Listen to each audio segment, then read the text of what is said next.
이란과 주변국의 갈등이 전쟁으로 확대되면서 글로벌 시장이 큰 충격을 받고 있습니다. 국제 유가는 10% 이상 급등했고 한국 증시의 선물 지수도 동반 하락했습니다. 이는 중동 지역의 지정학적 불안정이 에너지 공급망에 차질을 빚을 것이라는 우려 때문입니다. 투자자들은 향후 전개될 상황에 대해 경계 태세를 강화하고 있습니다. 전쟁 발발 소식이 전해지자 투자자들은 안전자산으로의 이동을 시작했습니다. 금과 달러 수요가 급증했고 국내 증시에선 외국인 투자자들의 순매도가 확대되면서 코스피 지수가 3% 가까이 하락했습니다. 변동성 지수도 급등하며 시장의 불안정성이 극대화되고 있습니다. 이는 단순한 심리적 반응이 아닌 실물 경제에 대한 우려가 반영된 결과입니다. 중동 산유국의 공급 차질 우려로 국제 유가는 20% 이상 치솟았습니다.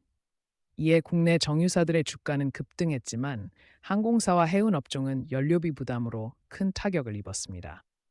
특히 저비용 항공사들의 주가는 두 자릿수 하락을 기록하며 시장의 양극화가 뚜렷해지고 있습니다. 유가 상승은 에너지 의존도가 높은 산업 전반에 파장을 일으키고 있습니다. 원자재 가격 상승과 해운비 증가로 주요 수출 기업들이 직격탄을 맞고 있습니다. 반도체와 자동차 업체들은 생산 비용 상승과 수출 애로로 인해 실적 악화가 예상되며 삼성전자와 현대차의 주가는 5% 이상 하락했습니다.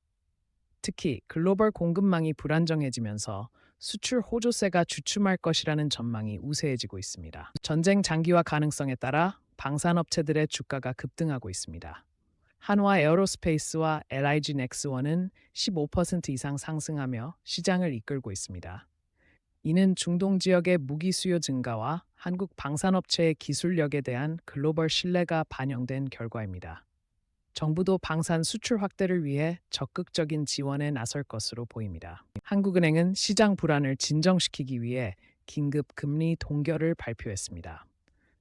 또한 금융 안정펀드를 가동해 유동성 공급을 확대할 계획입니다. 정부는 수출 기업 지원책과 에너지 비상 대책을 마련 중입니다. 하지만 인플레이션 우려가 커지면서 정책의 효과에 대한 시장의 회의적인 시선도 존재합니다. 개인 투자자들은 주식시장에서 빠져나와 금과 안전자산으로 자금을 이동시키고 있습니다. 금 ETF 거래량은 2배 이상 증가했고 변동성 지수는 40을 돌파했습니다. 기관 투자자들도 포트폴리오 리밸런싱을 통해 방어적 자산 비중을 높이고 있습니다. 이는 시장 불확실성이 당분간 지속될 것이라는 전망이 반영된 조치입니다. 한국 시장의 불안이 미국과 유럽 증시로까지 확산되고 있습니다. 주요 글로벌 지수들이 동반 하락했고 신흥국으로부터의 자본 유출이 가속화되고 있습니다. 달러 강세로 원화 가치가 2% 추가 절하되면서 수출 기업들의 환차손 우려도 커지고 있습니다.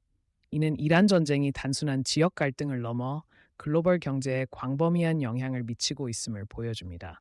2020년 유가 전쟁 당시 시장은 약 6개월 만에 안정을 찾았습니다. 현재 상황도 초기 충격 이후 점진적 회복이 예상됩니다. 다만 이번 사태는 공급망 재편과 에너지 전환 가속화 등 구조적 변화를 유발할 가능성이 높습니다. 투자자들은 단기 변동성에 휩쓸리기보다 산업 구조 조정 흐름을 읽는 전략이 필요합니다. 지정학적 리스크는 위기이자 기회입니다.